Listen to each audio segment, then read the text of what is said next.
देखें, सबसे पहले अंडरस्टैंड कर लेना चाहिए कि जो बिज़नेस मॉडल है इन एप्लीकेशंस का, जैसे कि फ़ेसबुक है, व्हाट्सएप है, गूगल है, that is based upon targeted advertisements, कि यूज़र्स को उनके इंटरेस्ट के मुताबिक एडवर्टाइजमेंट सर्व की जाएँ, जिसमें ही और she is more likely to click on that and buy a certain product. ये एडवर्टाइजर्स का इंटरेस्ट है। अब इस इंटरेस्ट को एड्रेस करने के लिए डाटा को कलेक्ट किया जाता है, और डाटा वेरियस फॉर्म्स में कलेक्ट किया जाता है। अब देखें, WhatsApp was bought for $19 billion by Facebook, whereby it was not earning even a single पेनी।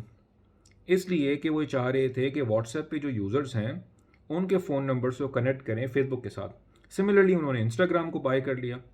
तो अब ये सारे जो प्लेटफॉर्म्स हैं, फेसबुक है, इंस्टाग्राम है और व्हाट्सएप है, तो फेसबुक के पास एक होलिस्टिक पिक्चर आ रही होती है बेस्ड अपॉन द डाटा जो वो कलेक्ट करते हैं, बेस्ड अपॉन जिन पिक्चर्स को आप लाइक करते हैं, जो कंटेंट आप शेयर कर रहे होते हैं। व्हाट्सएप के केस में कॉन्टैक्ट्स हैं आपके जो व्हाट्सएप पर नहीं होते, फिर उनको टारगेट कर रहे होते हैं, उनको फिर वो मैच कर रहे होते हैं कि ये यूज़र व्हाट्सएप पे नहीं है लेकिन ये यूज़र फेसबुक पे है, ये यूज़र जो है इंस्टाग्राम पे है। सिमिलरली और बहुत सारी वेबसाइट्स होती हैं जहाँ पे ट्रैकिंग स्क्रिप्ट्स और कुकीज़ जो हैं वो इंस्टॉल होते हैं, थर्ड पार्टी कुकीज़, जिसके थ्रू ये प्लेटफॉर्म्स जो हैं उनको पता चल रहा होता है कि ये जो यूज़र है वो डिफरेंट वेबसाइट्स के ऊपर या किसी की शॉपिंग वेबसाइट पे गया है, दराज पे गया है, तो वो कौन कौन से प्रोडक्ट्स जो है वो परचेज कर रहा होता है। तो बेस्ड अपॉन दैट ये एक साइकोमेट्रिक प्रोफाइल बनाते हैं और एडवर्टाइजर्स को एक टारगेटेड ऑडियंस तक रीच करने का मौका मिलता है। अब इसमें जो प्रॉब्लम है वो ये है कि ये जो एप्लीकेशंस हैं या जो प्लेटफॉर्म्स हैं जो ये डाटा कलेक्ट करते हैं, ये डाटा आपका किस तरीके से यूज़ करते हैं, कब तक रिटेन करते हैं। GDPR, general data protection regulation से पहले एज सच कोई स्पेसिफिक डायरेक्टिव या कोई दुनिया में रेगुलेशन नहीं थी जो कि इस पर्टिकुलर प्रॉब्लम को एड्रेस कर रही थी। जब से जीडीपीआर इंट्रोड्यूस करवाया गया 2018 में, तब से लेकर अब तक इन प्लेटफॉर्म्स को एक और मल्टीपल टाइम्स जो है इनको कोई ना कोई पेनल्टी का जो है ना सामना करना पड़ा है, क्योंकि they were not transparent about their data sharing and data collecting practices. तो जीडीपीआर क्या है? तो बेसिकली फॉर एग्जांपल आप एप्लीकेशन इस्तेमाल करते हैं जैसे करीम, या आप ऊबर इस्तेमाल करते हैं, राइड हेलिंग एप्लीकेशन, उसके पास काफ़ी सारा डाटा है। उसको आपकी डिटेल्स पता है, डेबिट कार्ड की डिटेल्स हैं, क्रेडिट कार्ड की डिटेल्स हैं, ये पता है कि आपको ऑफिस कहाँ है या आप कहाँ से लेकर कहाँ तक ट्रैवल करते हैं और कितना फ्रीक्वेंटली जो है ना आप ट्रैवल कर रहे होते हैं। और अब अगर आप लेट्स से ऊबर से स्विच करना चाहें करीम पे, या करीम से इन ड्राइव पे किसी और एप्लीकेशन के ऊपर फॉर एग्जांपल शिफ्ट करना चाहें, तो अगर आप उस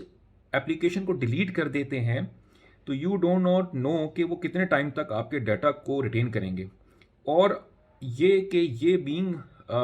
being a user of the application, ये आपका राइट है कि आप उस प्लेटफॉर्म को कहें कि आपका डाटा जो है वो डिलीट करें।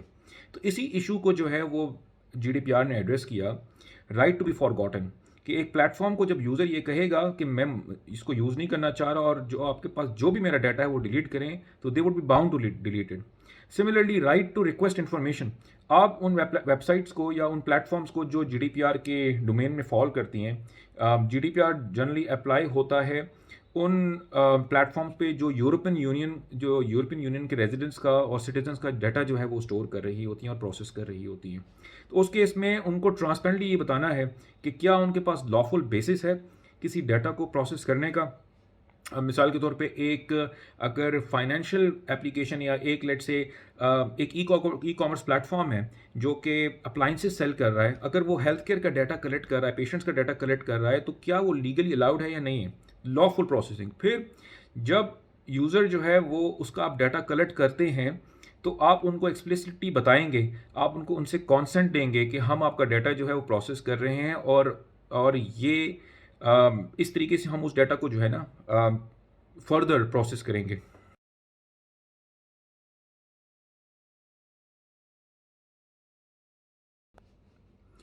तो GDPR, general data protection regulation, 2018 में यूरोपियन यूनियन उसको पास करता है, और ये अप्लाई होता है उन प्लेटफॉर्म्स पर और उन एप्लीकेशंस पर जो कि यूरोपियन रेजिडेंट्स और सिटीजन्स का डाटा प्रोसेस करते हैं। इसके तहत डिफरेंट ऑब्लिगेशंस हैं, फॉर एग्जांपल के लॉफुल प्रोसेसिंग ऑफ डाटा। अगर आप लेट से अप्लाइंसेस का काम कर रहे हैं, ई कॉमर्स प्लेटफॉर्म है जो कि अप्लाइंसेस बेच रहा है, AC, refrigerator, TV, so on and so fourth, और अगर आपके बिजनेस मॉडल में ये नहीं है कि आप पेशेंट्स का डाटा कलेक्ट कर सकते हैं, तो अगर आप वो कलेक्ट करते हैं, प्रोसेस करते हैं, तो that would be a violation under GDPR. Similarly, right to be forgotten, कि अगर एक यूज़र प्लेटफॉर्म को ये कहता है कि मेरा डाटा आप डिलीट करें, तो the platform is bound to delete that within 30 days। Similarly, अगर यूजर्स का data, personal data, PII, personally identified information, अगर वो ब्रीच हो जाती है and organization is aware of that breach, तो विद इन 72 आवर्स उनको रेगुलेटर को रिपोर्ट करना है कि we have been breach and these are the measures that we are taking. तो ये दुनिया का, इंटरनेट की तारीख का एक पहला रेगुलेशन है जिसने यूजर्स को ओवर द इंटरनेट राइट्स दिए।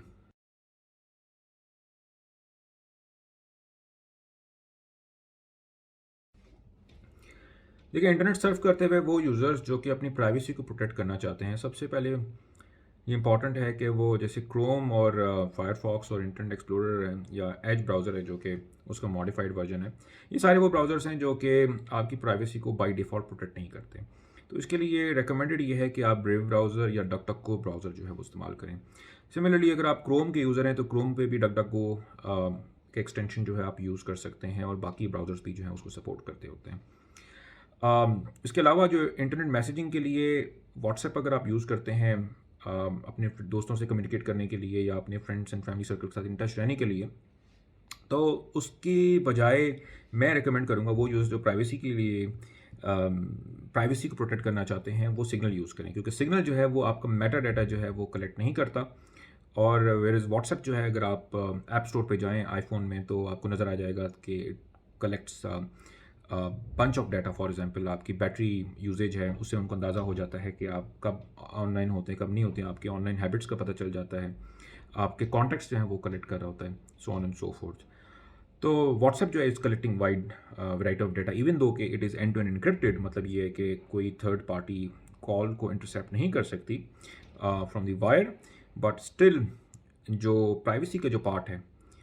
उसमें सिग्नल इज़ सुपीरियर। सिमिलरली, बहुत सारे एक्सटेंशंस हैं, जैसे यू ब्लॉक ओरिजिन है एड्स को ब्लॉक करने के लिए, प्राइवेसी बैजर है, ये वो एक्सटेंशंस हैं जो कि मैं पर्सनली यूज़ करता हूँ while surfing on the internet. Similarly, आप इंटरनेट के ऊपर इट इज़ वेरी इंपॉर्टेंट कि आप VPN यूज़ करें,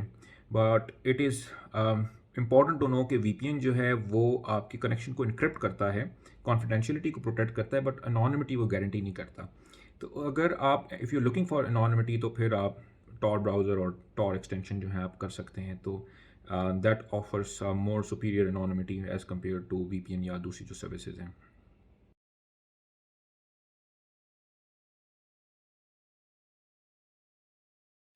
similarly, after immense pressure of regulator, जितने भी प्लेटफॉर्म्स हैं उन्होंने ऑप्शन जो है आपको ये दिया हुआ है कि आप एड्स पर्सनलाइजेशन जो है उसको आप ऑफ कर दें। एड्स पर्सनलाइजेशन जो ऑफ करने से ये होता है कि आपकी फ़ोन में, लेट्स से एंड्रॉयड है या iOS है, उसमें एक यूनिक आइडेंटिफायर होता है, एडवर्टाइजिंग आईडी, जिसके थ्रू जो ऐप्स आपके फ़ोन में इंस्टॉल होती हैं उनको वो यूनिकली आपके डिवाइस को आइडेंटिफाई कर सकती हैं। और फेसबुक, गूगल, ये जितने बड़े बड़े प्लेटफॉर्म्स हैं, इन सारी छोटी छोटी ऐप से ये डाटा जो है वो कलेक्ट करके कंबाइन करते हैं, एक हॉलिस्टिक व्यू बनाते हैं। जब से ये आईफोन ने इम्प्लीमेंट किया है, आई बिलीव iOS 14.5 से, तब से जो है it is very difficult for applications के वो डायरेक्टली उसको ट्रैक कर सकें। तो वो जो एडवर्टाइजिंग आईडी है जिससे वो यूनिकली आपके फ़ोन को आइडेंटिफाई करते हैं, that is no longer available. Similarly, आप myactivity.google.com में जाके भी इसको टर्न ऑफ कर सकते हैं, और एंड्रॉयड फ़ोन पे डायरेक्टली भी जो है ना आप उसको कर सकते हैं। तो that is one privacy tip for you.